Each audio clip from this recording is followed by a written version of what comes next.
ఈరోజు సంగటి చేస్తాను నేను. సంగట్లోకి మజ్జిగ కారం గుడ్ల పొడి. సంగట్లోకి ఒక గ్లాస్ బియ్యం 4 గ్లాస్ నీళ్ళు వేసుకొని పొయ్యి మీద పెట్టుకోవాలి. తగినంత ఉప్పు వేసుకోవాలి. మూత పెట్టుకోవాలి. గుడ్ల పొడిలోకి కావాల్సిన పదార్థాలు: ఎర్రగడ్డలు, 2 పచ్చిమిర్చిలు కోసుకోవాలి, పసుపు పొడి, ఉప్పు, నూనె, గుడ్లు. గుడ్ల పొడిలోకి నూనె పోసుకోవాలి. ఎర్రగడ్డలు, పచ్చిమిరపకాయ బాగా వేయించుకోవాలా. కొంచెం ఉప్పు వేయాలా. కొంచెం ఎర్రగా అయినంత వరకు వేయించుకొని కొంచెం పసుపు వేసుకోవాలా. ఇప్పుడు గుడ్లు పాల్గొట్టుకొని వేసుకోవాలా.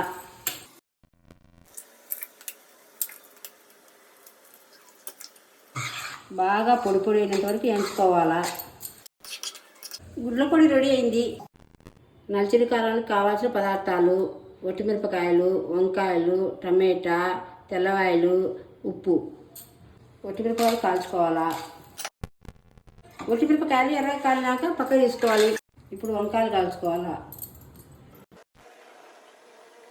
వంకాయ ఎర్రగా కాల్చుకొని తీసుకోవాలి పక్కకు. టమాటా కాల్చుకోవాలి. టమాటా కాల్చుకొని పక్కకు తీసుకోవాలి. ఒట్టిమిరపకాయలు వేసుకోవాలా. కావాల్సినంత ఉప్పు వేసుకోవాలా. వంకాయ పొట్టు తీసుకోవాలా.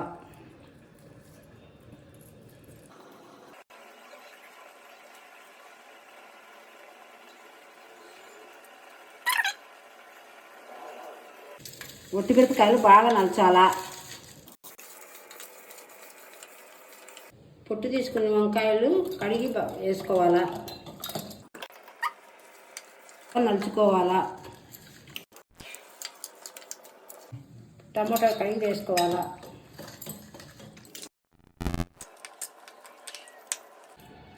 తెల్లగడ్డ నలగొట్టి వేయాలా.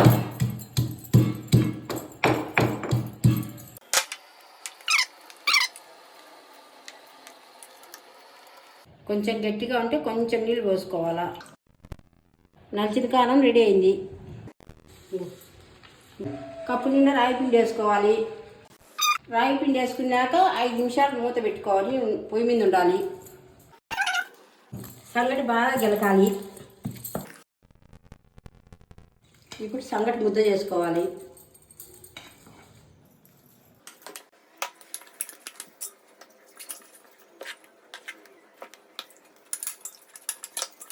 నా సబ్స్క్రైబ్ కోసం రాయలసీమ సంగటి రెడీ.